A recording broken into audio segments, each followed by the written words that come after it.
my name is Schneidereit. Together with my friend, I have my own little independent development studio called Nyamyam. And today we are at PAX East where I'm showing my game, Tengami.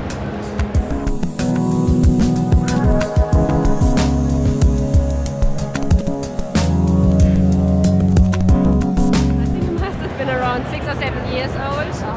And it was actually together with my little brother and my father. And at that time we had an Atari entertainment system, or whatever it was called, during that period.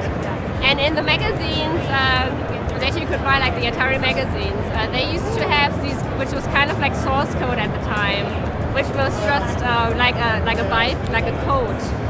And you had like all these pages of code that you had to type like into the Atari, and then it would interpret it into a video game. When we came to the end, and when it was finally about to run the game, like it never worked, and it didn't give us an error message or anything, it just wouldn't work. And so then we tried to spend like another period of time to just figure out whether we had made a mistake somewhere.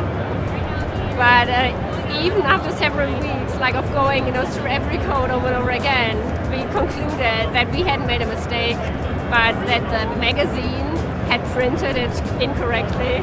I just basically took that as an encouragement to not copy other people, but learn myself like how you make video games and properly understand it. So I did do like a lot of the pen and paper RPG, where I ran D&D groups, and that was really interesting, to write your own adventures. And I really love to draw dungeons and place magical items and monsters and that kind of stuff. And that was very satisfying, and that really encouraged me that this is something that I want to pursue as my career. And then I think the first video game that I really completed from start to finish was when I entered the industry. And when I got my first job in Japan, and we were working at that time on a action-adventure game for the PSP called Tales of the Ninja. And I was a programmer on that one. And that was just, to me the game is really special, but it only sold about 3,000 copies in total. But I really loved making the game, it was the first time to do it with a team of experienced people. It was a pretty small team, I think maybe around 10 people. And I just learned so many things because I was working with all kinds of these game developer veterans. And it was a really special time. But, whenever I made a game, it's always kind of the same lessons for me, that you need to be persistent, and that you just need to keep trying, and that you should never give up. Sometimes I feel I'm too stupid, why don't I know these things? And then it's kind of this, it's very easy then to say to give up, oh, I can never do it.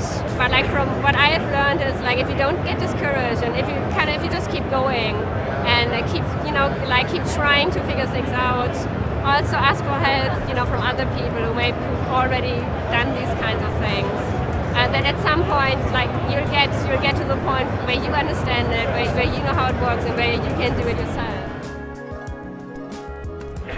I actually think that it's quite good to start developing just ideas and prototypes just with paper, or kind of other props that you have lying around, because the technical execution of a game idea can be very tricky and difficult. And this is, I think, often where the discouragement happens. Whereas if you are just interested, in learning about game design, you can do it with physical games first. And I would encourage everybody to start, with that. It could be something like, AD&D, pen and paper RPGs, but it could also be that you think about doing your own card game, board game, or some kind of party game, whatever. This is how you can start, and then as you learn more about the technical side of things, then you can take this slowly into the digital realm.